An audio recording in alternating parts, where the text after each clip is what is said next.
do the 21 years of democracy mean to the ANC? And what are the key challenges of being a liberation movement turned ruling party?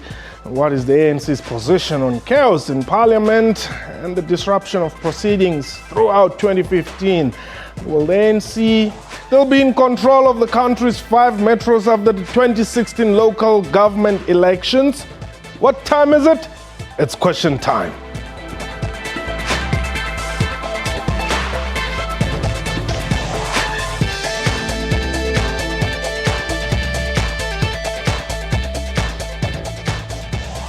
Welcome to Question Time. My name is Mpho Tsedi. Open quote, the census of 2011 stated that the income of the average white household remains 6 times that of the average African household, close quote. This was said by South Africa and ANC President Jacob Zuma in his Reconciliation Day speech yesterday. While the struggle to address the legacy of apartheid continues, the ANC has said to contend with several other challenges. These included forging unity within the alliance, responding to the FeesMustFall campaign and service delivery protests, as well as addressing chaos in parliament where it is the majority party. With the clock towards the 2016 local government elections ticking, Question Time is glad to welcome the ANC's Deputy Secretary General, Jesse Duarte. A reminder that this is a live program, and therefore you can call us. The numbers to dial, they are there on the screen, 089-110-4210, 089-110-4210. Our Twitter handle, @QuestionTime24. Like I said, my guest, Jesse Duarte, who is the Deputy Secretary General of the African National Congress. Welcome to the show, DSG. Thank you very much. Well, we'll talk about these questions that I've raised, but let's firstly get this hot potato off the way. It's been a hectic, 7 days today? 7 plus, I guess. Some of the questions that have been asked, and I think I'm going to ask that our producers give us some of the tweets that we received. Immediately I said, I'm hosting the DSG. Twitter went abuzz. Was the ANC consulted by President Zuma on the recall or on the sacking of Minister Nhlanhla? Well, firstly, I think we must not use the word sacking. That's where the problem began. About a couple of weeks ago, the President discussed with the national officials of the ANC that it is his intention and it is his wish to nominate former Minister Nhlanhla to be the regional head of BRICS Bank. Now, obviously, he had given it much thought. The BRICS Bank is a very important element in developing countries at the moment.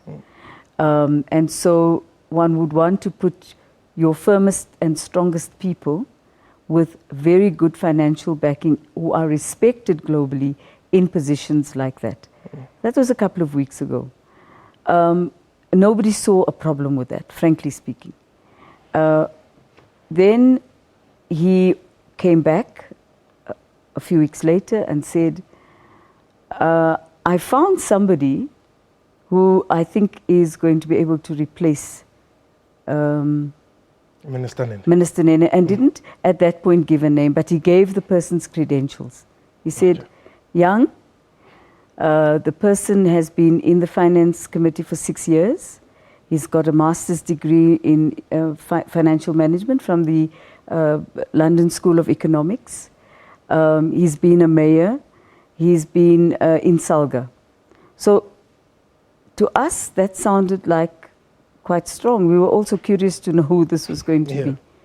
And then before he appointed Mr. Des van Rooyen, he called each of the other 5 officials individually on the phone. Those are the facts. Okay. So it is not correct to say that he did not consult.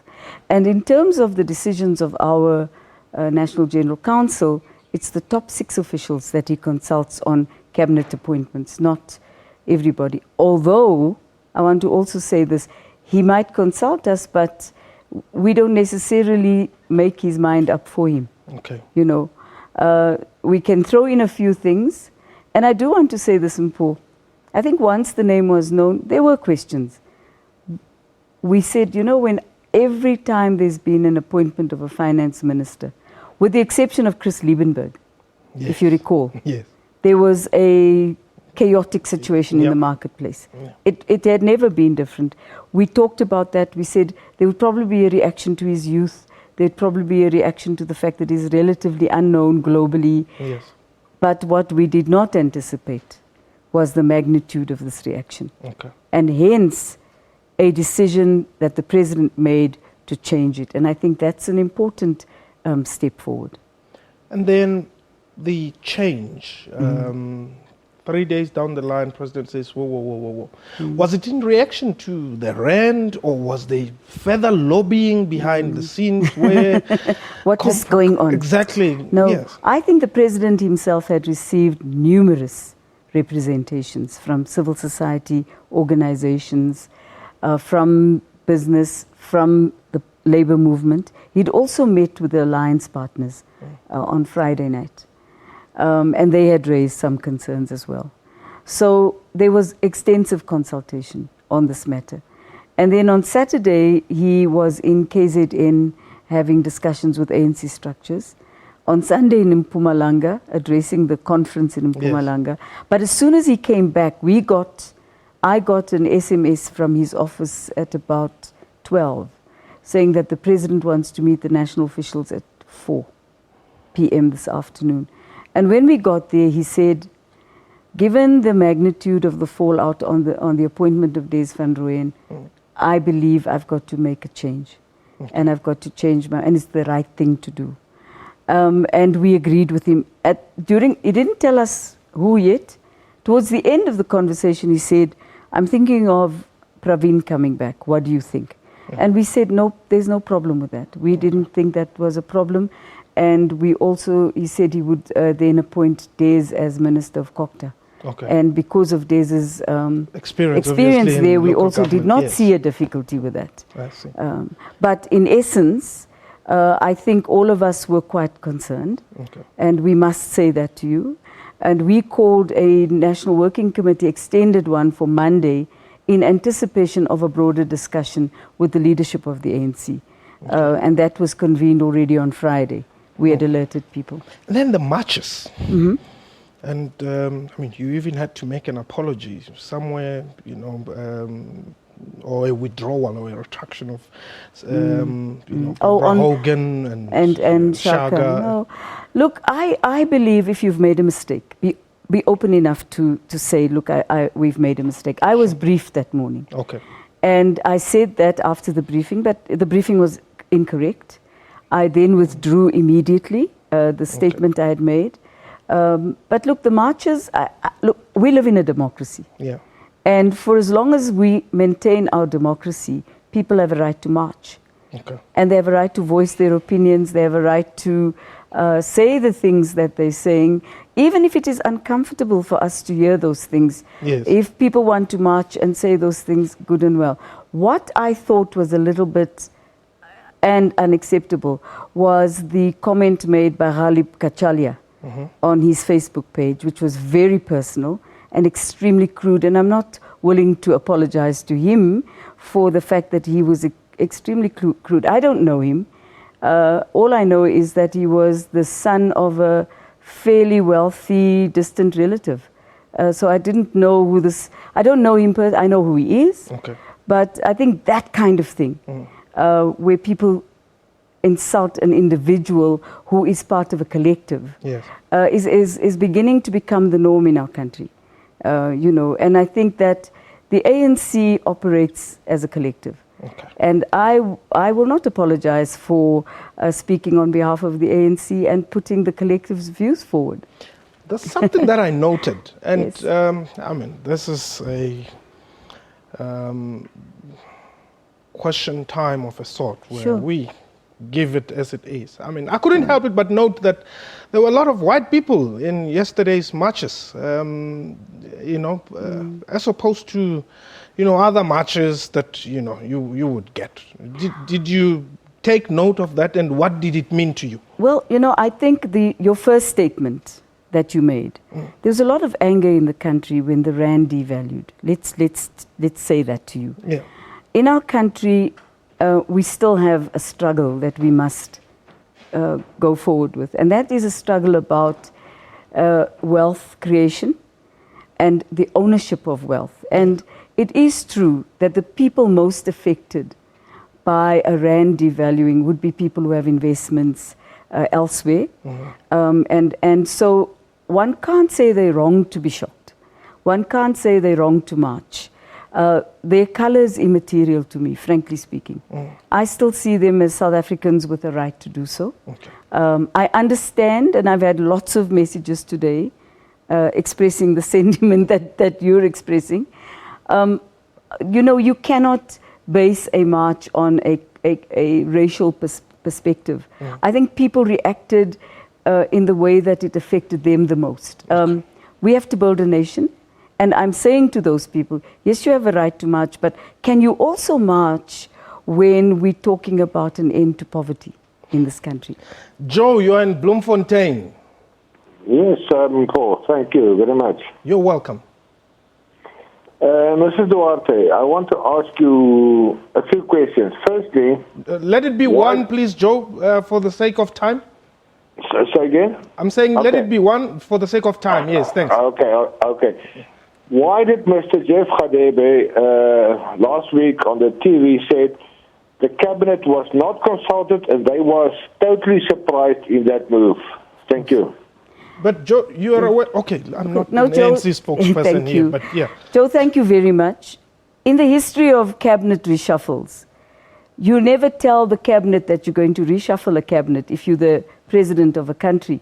That's a prerogative of the president. I'm not aware of the president ever announcing a reshuffle to cabinet before it happens, because those are the people that will be affected. So I think that I saw a comment by an anonymous cabinet member also, and cabinet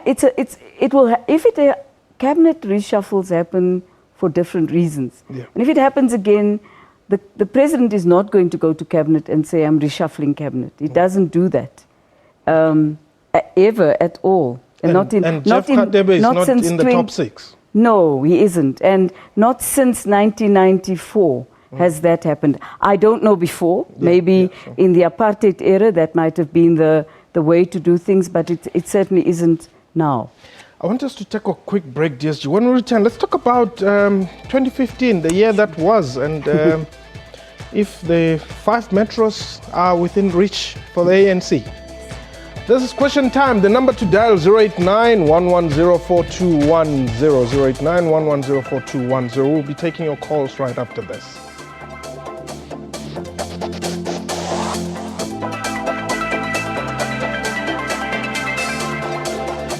How great would it be to have Sia back for this reunion? He's been traveling Africa for years. He's impossible to get a hold of. We know what he drinks. Let's find him. Yeah!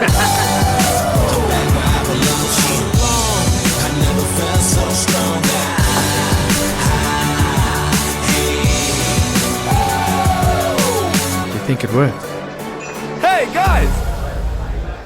I'm coming home, tell the world that I'm coming home. It all comes together with a castle. Breaking news. Clientele is giving more back to our clients. In fact, we are giving it all back. Yes, all your premiums, every single cent you ever paid, on top of your payout amount, in cash, tax-free. Our new Clientele Ultimate Dignity Plan pays all your premiums back. So let's say you take out 50,000 rands worth of funeral cover. We will pay the full 50,000 rands plus every single premium paid back in cash. Everything within 24 hours. This is a South African first. No one has ever offered you this before. Yes, we've been offering you affordable and convenient plans for more than 22 years. You have made us the people's brand. And now, we are the first to pay you all your money back. It's affordable. Plans start from only 120 Rand per month. SMS payback to 47025 and we'll call you back. How great would it be to have Sia back for this reunion? He's been traveling Africa for years. He's impossible to get a hold of. We know what he drinks. Let's find him.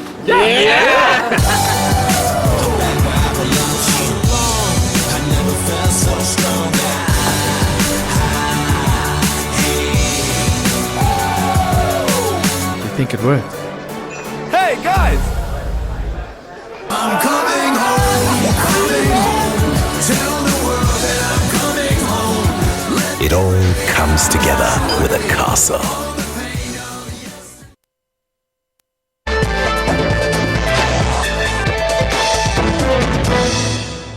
Welcome back. You're still watching Question Time. Our guest today is the Deputy Secretary General of the ANC, Major Duarte. Jack, you are calling us from Joburg. Welcome. Thanks very much. Can you hear me? Yes, I can hear you, Jack. Thanks very much. First of all, good evening, Paul. Thank you for having me on your show. You're welcome. Tonight, I must say you look like a really superstar. I always compliment you, but today, completely different. Thank you, Jack. Question to the deputy. Yes. Who is auditing your Elephant Bank books? Thank you. Which bank? The Elephant Bank. Elephant. The Elephant Bank, yes. Which one is that, Jack? The ANC's bank, one of the banks. We don't have a bank. Oh, so the DSG says they don't have a bank. That's what she says. Yes. Do you know something else? Tell us about it. Perhaps she can... sorry? Yeah, go ahead. Tell us something, No, Jack. perhaps the deputy can, how shall I say, think a bit deeper. But Jack, she is the Deputy Secretary General of the ANC. I know who she is. Yeah, but all the... She doesn't know anything about the Elephant Bank. No, I don't know anything about an elephant bank. Okay, thank you very much. Jack, wait, before you go, Jack, do you Yes. know of an elephant Yes, bank which tell is us. owned by the ANC? Give us information. Sorry, I can't hear you. And who are the directors? Yes. I can tell you one name. Okay. The guy, does the name Ellen Norman rings a bell? Evan what? Ellen Norman. Ellen Norman. I don't know. Yeah. No, we don't seem to know this. Jack, you seem to have quite privileged information there, which I think you should share with us, eh? No. This is the information that I've got, and it's solid. Anyway, thank you very much. Thank you very much, Jack. DSG,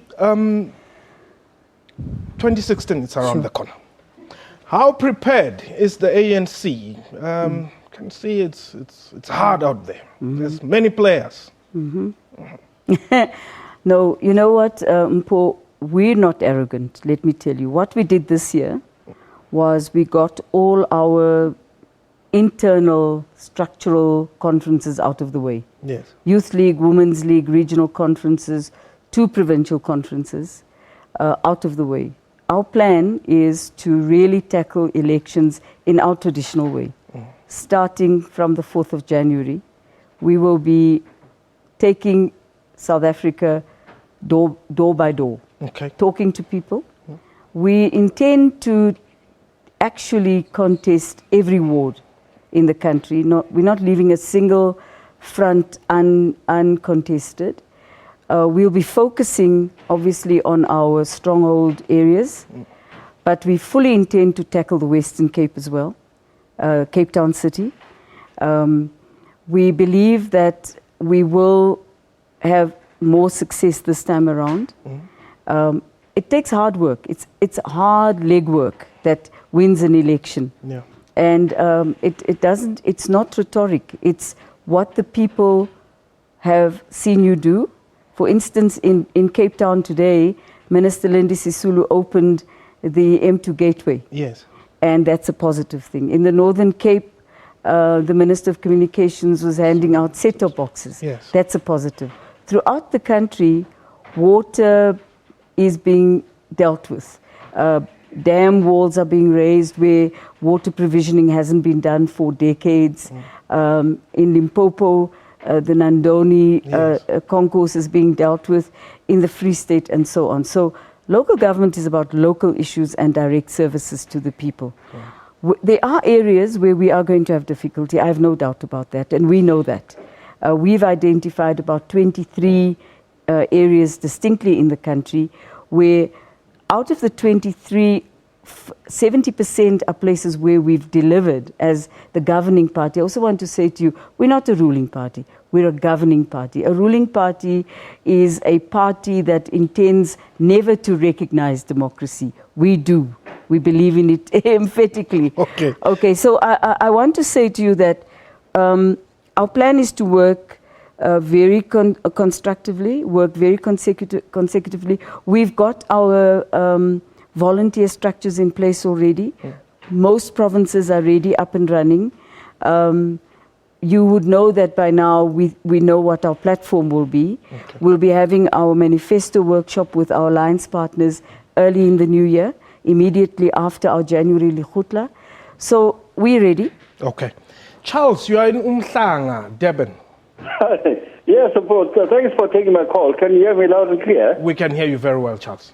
Paul, it's a good thing that you bring all this top brass onto your shows. Thank you. But as I said previously, you must have the show running for at least 1 hour, because these are important shows that you have. I'll be eating into Peter's time, but yeah, that's fine. Okay. What I want to find out is that, you know, these ANC parliamentarians, they get very angry when they ask questions. Okay? Yes. But what, you got your guest there, Jesse. Yes. When Bantu Olumisa addressed her once as Jesse, she told him off. She said, "Look here, don't call me Jesse. I'm not your friend." And we are ardent followers of Jesse, and they disappointed us. But I think they must be more discreet when they're answering questions from the opposition. In Parliament, okay. Okay, no, I agree. So I think so, but I also want to say, you know, I don't expect General Holomisa to want me to call him that, General Holomisa. But he refers to me by my first name, Jesse. I think it's extremely condescending, and it's a very patriarchal attitude towards women. It's wrong. I'm not his friend. We're in opposition parties. He's very vitriolic about women who are strong women, and he's the kind of man who puts women down. I think he needs to be tackled a little bit on that score, and I'm going to continue to do that. I'm sorry I've disappointed you, but parliamentarians must answer the questions. Okay, let's just check our tweet quickly before we wrap up and see. Does she support the view that loyalty to ANC comes before loyalty to the country? That's Jo Muir Mataitai. And does she really think that, this is you, by the way, Village Girl says, does she really think that South Africans are taking her seriously? Okay, the third one, Marilyn Keegan says, ask her why the ANC continues to support a president who is incapable of leading the country. Very quickly, TSG. Okay, on the first question, I don't know if South Africans take me seriously personally or not, but they do take the ANC seriously, and I'm an elected official of the ANC. Secondly, we support the president of the African National Congress, who's also the president of the country, and we don't support the Zuma must fall hashtag campaign at all. We selected President Zuma to be the president of the ANC and the president of South Africa. History will actually tell us that in terms of what he's delivered in infrastructure in this country to build a better future for the people, is really his legacy. And it might not be a legacy obvious to people who've always lived well and not lived in areas where there's been nothing. I forget the third question, sorry. Well, I guess you answered it. It's related, related to the president. So generally, DSG, out of 10, 2015 for the ANC? Good, good. I think the high notes for us this year has in fact been the infrastructure build program. when you go through the country, you see a change, you see a difference, particularly in the older, what used to be called black townships. Yeah. And that's really what we need to continue to do, is to make sure that it isn't only one sector of society that benefits from the country's resources, and more should. A second extremely important issue has been the fact that the President has been able to commit 87% of the amount needed in the FeesMustFall for the no-fee increase in next year, with the understanding that the Freedom Charter talks about free schooling at a tertiary level for the poor and based on merit. I want to make that point to you, Mpho. DSG, unfortunately, we've run out of time. What I wanted to ask you a question about Zimbabwe, but yes, let's keep it for next time. That was question time for today. A big thank you to my guest and to you for watching the show. Let's continue the discussion at Mpho Tsedu. That's my Twitter handle. Let's see if we can tag in the DSG as well and see how it will all end up. That was it for today. Goodbye.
We make sure to bring you exciting entertainment news on trends.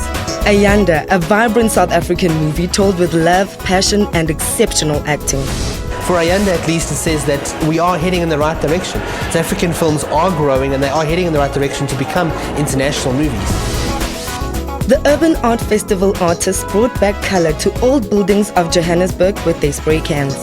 Festival to promote graffiti in Johannesburg and also to promote the Johannesburg inner city. But it brings a number of international artists out and then they paint with our local artists and they paint throughout the inner city. We even give you tips on making